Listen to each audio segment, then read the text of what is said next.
Hello বন্ধুরা, তোমরা ভাবতেই পারো আমরা হঠাৎ করে ট্রেনে করে সবাই মিলে কোথায় যাচ্ছি। হ্যাঁ, দাঁড়াও দাঁড়াও, আস্তে আস্তে বলছি, দাঁড়াও তো, দেখতেই তো পাচ্ছ ভিডিওটা কোথায় যাচ্ছি আমরা। আসলে আমরা যাচ্ছি, পুজো তো পড়ে গেছে সামনে, জানোই তো, কেনাকাটা করতে যাচ্ছি আমরা হচ্ছে বিমল শাড়ি সেন্টার। হ্যাঁ, যেটা তোমরা সবাই জানো, ফেমাস গাছড়াপাড়া বিমল শাড়ি সেন্টার। তো আমরা সেখানে যাচ্ছি।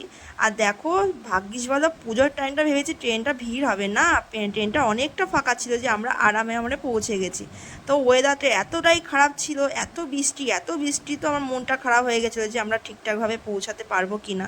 তারপরে শেষমেশ দেখলি হ্যাঁ বৃষ্টিটা থেমেছে, তারপরে আমরা দেখো স্টেশনে নেমেও গেছি। তারপরে ওখানে তোমাদের দাদাভাই চলে গেল চশমার দোকানে।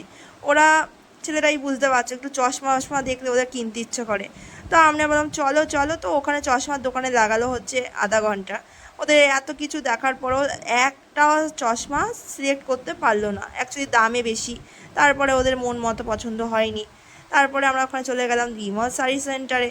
তো ভেতরে এতটা ভিড়, আমি তো ভাবতেই পারিনি এতটা ভিড়। তারপরে আর সুযোগ পেলাম না ভিডিও করার। তারপরে আমরা দেখো চলে এসেছি কেনাকাটা করে।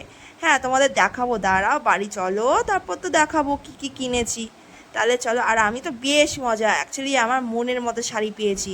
হ্যাঁ, ওখানে নানা রকমের ডিজাইনার শাড়ি ছিল, খুব সুন্দর পার্টিওয়্যার শাড়ি ছিল, নানা রকমের জুই কাতান। তারপরে এখন তো ভাইরাল ছিল জিনিচুটা তো মানে জিনিচুর কালেকশানটা খুব সুন্দর সুন্দর ওখানে শাড়ি। যারা যাবে, আমি বলতে পারি আপনাদেরকে, আপনারা যদি ওই স্টোরে ভিজিট করেন, সুন্দর সুন্দর কালেকশান পেয়ে যাবেন ওইখানে। দারুণ কালেকশান ছিল। তো আমার তো এত চোখ ধাঁধানো কালেকশান যে আমি কোনটা ছেড়ে কোনটা নেব। তো ওখান দিয়ে আমি দুটো শাড়ি নিয়েছি। হ্যাঁ হ্যাঁ, দাঁড়ান দাঁড়ান, আপনি তো, আপনাদের তো দেখাবই যে কী নিয়েছি শাড়ি। তাহলে চলো, প্রথমে আমি বের করছি আমার পছন্দের শাড়ি। ওফ, ওই শাড়িটা একবার দেখার জন্য না, মানে যখনই বের করেছিল ওখানকার স্টাফরা, তো আমার সত্যি এত ভালো লেগেছিলো, প্রথম দেখাতেই এই শাড়িটা আমি চুজ করেছি। অ্যাকচুয়ালি রেড কালার আমার সবথেকে ফেভারিট কালার, আর ওই কালারটাই আমার মানে চোখে লেগে গেছে। অ্যাকচুয়ালি এই শাড়িটা নিয়ে কারাকারি শুরু হয়ে গেছিলো পর্যন্ত। অ্যাকচুয়ালি আমার যে শাড়িটা পছন্দ হয়েছে, আর একজনের সেম শাড়ি, মানে এরকমই শাড়ি আর একজনের পছন্দ হয়ে গেছিলো। তো আমি বললাম যে এই শাড়িটা আমি আগে পছন্দ করেছি, মানে উনি নেবে এই শাড়িটা। তো আমি বললাম না, এই শাড়িটা যেহেতু আমার বেশি পছন্দ হয়েছে, তো আমি এই শাড়িটা আগেই নিয়েছি। তো উনি আর কিছু বলতে পারলো না। তো যাই হোক, ওখানে অনেক শাড়ি আমার পছন্দ হয়েছে, কিন্তু কটা শাড়ি নেব বলো। ভাবছি যে প্রথম থেকে একটা করে শাড়ি নিই, তারপরে যদি আবার লাগে আবার যাব, তাই না? তো আমার বাজেটে শাড়ি নিয়ে এসছে, তো ভাবতেই পারো শাড়িটা খুবই সুন্দর। ওখানে আরও অনেক রকমের কালেকশান আছে, তোমরা গিয়ে যদি দেখতে চাও গিয়ে দেখতে পারো। অনেক রকমের কালেকশান আছে ওখানে।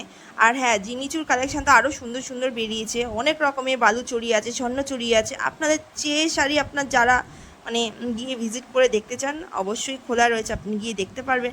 আর দারুণ মনের মতো শাড়ি, আর একটা শাড়ি আমি দেখাচ্ছি আপনাদেরকে, খুবই সুন্দর। ওটা আমি নিয়েছি আমার মার জন্য, হলুদ কালারের শাড়ি। আমি মনে মনে ভাবছিলাম যে শাড়িটা আমার পছন্দ হবে কি না। যখন আমি শাড়িটা মাকে দেখালাম, মা সত্যি মানে একবারই দেখেই পছন্দ হয়ে গেছে শাড়িটা। মানে মা বলছিল যে এরকম শাড়ি পরবে। আমি বললাম তুমি সামনে বিয়ে অকেশন আসছে বা পুজো আসছে সামনে, মাথায় পুজো তো কোথাও বেরোয় না, তাই পরে না। তো বলছি কোনো বিয়ে বাড়িতে পরো, এই শাড়িটা ভালো লাগবে, তুমি যদি কায়দা পরিপাটি করে পরতে পারো শাড়িটা খুব সুন্দর লাগবে। আমার তো খুব পছন্দ হয়েছে শাড়িটা, মারও খুব পছন্দ হয়েছে। আর ওখানে মানে সত্যি বিমল সেন্টার শাড়ি সেন্টারে আপনারা যদি যান না, মানে আপনি একটা কেন 2-3টে শাড়ি নিয়ে আসতে পারবেন না, কালেকশানগুলো অতি সুন্দর। আর হ্যাঁ, আরও দেখাচ্ছি আমি পুজোর জামা। এটা হচ্ছে চুড়িদারের পিস, এটা আমি হচ্ছে রাখিতে পেয়েছিলাম, ভাবছি এই পুজোর জন্য আমি কাটাতে দিয়ে দেবো। আমি এই রাখিতে পেয়েছিলাম এই চুড়িদারের পিসটা আমি। আর একটা চুড়িদারের পিস আছে।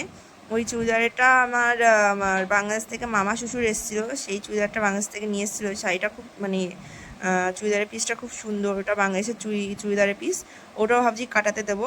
তো আমার এই পুজোতে এই কটাই আপাতত ড্রেস হয়েছে, জানি না আর পরে কটা কী হবে। এখন আমার বাবা বাড়ি থেকে দেওয়া বাকি আছে, যখন পাবো আমি তোমাদের সঙ্গে সব শেয়ার করব। তো ভিডিওটা তোমাদের কেমন লাগলো প্লিজ কমেন্ট করে জানিও। আর যদি ভালো লাগে লাইক কমেন্ট শেয়ার অবশ্যই করে দিও, যাতে আমি আরও নতুন নতুন ভিডিও তোমাদের জন্য নিয়ে আসতে পারি। আর হ্যাঁ, অবশ্যই লাইক করে দিও কিন্তু। হ্যাঁ ঠিক আছে, বাই বাই, তোমরা সবাই ভালো থেকো, সুস্থ।